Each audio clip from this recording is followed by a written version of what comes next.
తిన్నావా బిడ్డ? తిన్నానా అన్న. సోనికి చెప్పిన మీ బ్యాంక్ డీటెయిల్స్ వాట్సాప్ చేయమని. ఈరోజు మధ్యాహ్నం వరకు డబ్బులు పంపిస్తానా అన్న. సరే బిడ్డ. పోయినావు పనికి? లేదు నాన్న, ఈరోజు పనికి వెళ్ళలేదు. ఇక్కడ మేము పని చేసే దగ్గర పని అయిపోయింది. రేపటి నుంచి వేరే దగ్గర పని చేస్తాం. బహుశా అక్కడ సిగ్నల్స్ ఉండకపోవచ్చు. నా ఫోన్ కలవదు, మీరు కంగారు పడకండి నాన్న. అప్పుడప్పుడు నేనే మీకు ఫోన్ చేస్తూ ఉంటా. మంచిది బిడ్డ.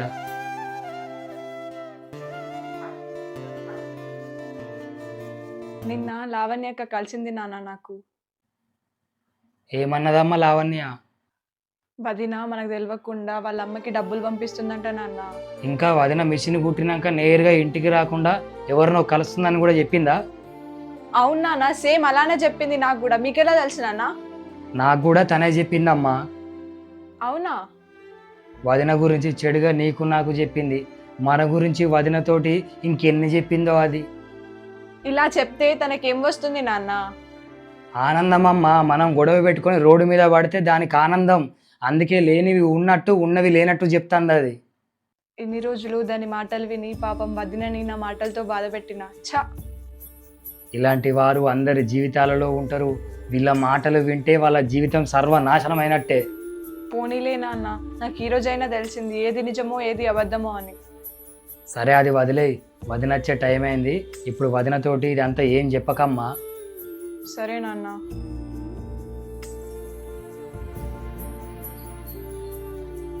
వదిన, మిషన్ ఆమెకి నా డ్రెస్ ఇచ్చిన కుట్టిందంటనా?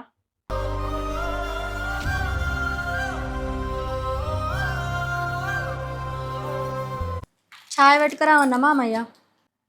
కొంచెం పెట్టుకరా అమ్మా. ఇదిగోండి మామయ్య.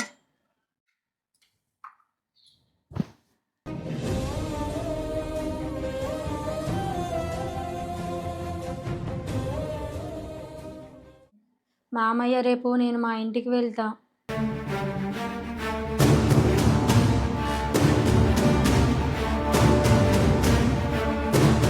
ఒక వారం రోజులు ఉండొస్తా మామయ్య. సరే అమ్మా, వెళ్ళేవు కానీ వచ్చే వారం వెళ్ళమ్మా. అప్పుడు నాకు పొద్దున డ్యూటీ ఉంటుంది. ఇప్పుడు నాకు నైట్ డ్యూటీ కదా అమ్మా. నేను డ్యూటీకి పోతే మళ్ళీ సోన్ ఒక్కతే అవుతుంది. ఎవరి గురించి నేను ఉండను. అయినా మా పుట్టింటికి వెళ్ళడానికి మీ పర్మిషన్ నాకు అవసరం లేదు. రేపు నేను వెళ్తున్నా.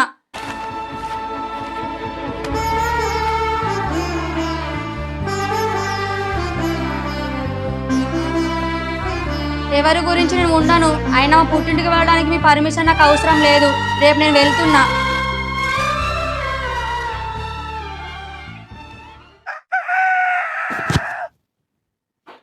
నేను వెళ్తున్నా మామయ్య. అనిగాడిని స్కూల్కి పంపినావు, వాడిని కూడా నీతో పాటు తీసుకపోతే అయిపోవు కదా అమ్మా.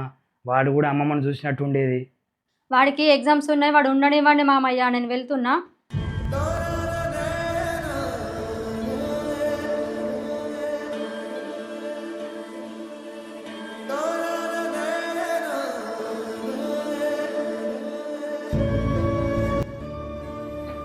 వదిన పోయి వారం రోజులైతుంది. ఫోన్ కూడా చేయలేదు. ఒకసారి నువ్వన్నా వదినకు ఫోన్ కలపమ్మా. సరే నాన్న.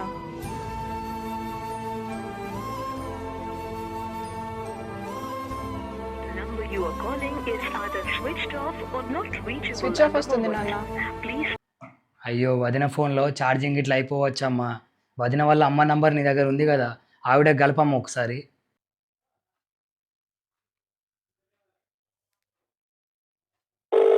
ఎదుగుండి నాన్న, రింగ్ అవుతుంది. హలో, ఎవరు? నేను అన్నయ్యనమ్మా. అన్నయ్య, బాగున్నారా? బాగున్నామమ్మా, మీరు బాగున్నారా? బాగున్నామన్నయ్య. అది స్వప్న మీ ఇంటికి వస్తాని వారం కింద ఫోన్ చేసింది. ఎప్పుడు పంపిస్తారన్నయ్య స్వప్నని?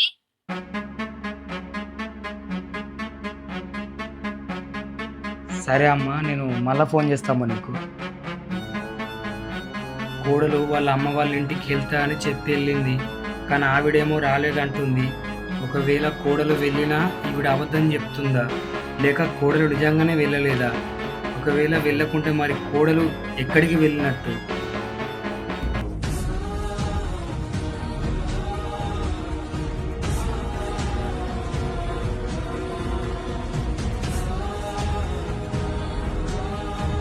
రెండు సంవత్సరాల తర్వాత నా ఫ్యామిలీని చూడబోతున్నా. చాలా ఆనందంగా ఉంది తమ్ముడు నాకు.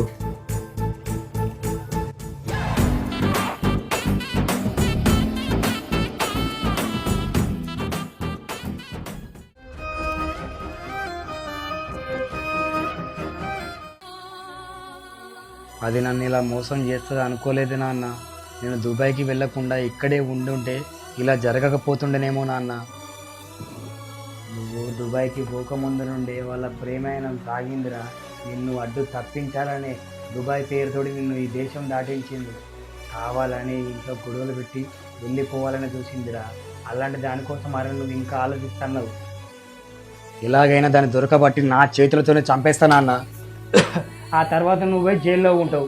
ఇప్పటి వరకు నీ కొడుకు తల్లే లేదు, ఆ తర్వాత తండ్రి కూడా లేకుండా అవుతాడు.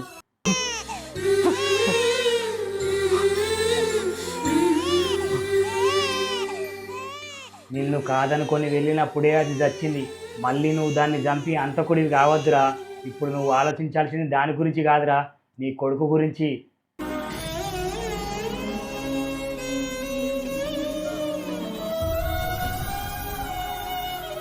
అన్నగాడికి నీ ప్రేమ కావాలి బిడ్డ.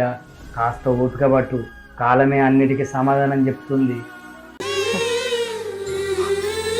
కొందరి చెప్పుడు మాటలు విని మనం చెడిపోతే ఇంకొందరి మాటలు వింటే మనకు కనువిప్పు కలుగుతుంది. నా కోడలు గురించి లావణ్య నాకు ఎన్నోసార్లు చెప్పింది, కానీ నేనే నమ్మలేదు. ఏది ఏమైనా సరే నా కొడుకు నా ఇంటికి వచ్చిండు, వాడు ప్రాణాలతో ఉన్నాడు, నాకు అది చాలు. త్వరలో వీడు ఇదంతా మర్చిపోయి మళ్ళీ మామూలు మనిషి అవ్వాలని ఆ భగవంతుని కోరుకుంటున్నా. నా మేనకోడలు రాధని వీడికిచ్చి పెళ్లి చేస్తే వీడికి భార్యగా, బాబుకు తల్లిగా ప్రేమను పంచుతుంది. ఇది అండి భర్త దుబాయ్కి వెళ్తే భార్య సిరీస్ ఈ రోజుతో ముగిసింది. త్వరలోనే సీజన్ 2 కూడా మీ ముందుకు తీసుకొస్తా. అప్పటి వరకు సింగిల్ షార్ట్స్ వీడియోస్ వస్తూనే ఉంటాయి. ఇప్పటి వరకు మీరు నాకు చేసిన సపోర్టు నేను మర్చిపోలేనిది. ఇక ముందు కూడా నా మీద మీ ప్రేమ ఎల్లప్పుడూ ఉండాలని కోరుకుంటూ మీ నాన్న రఘు.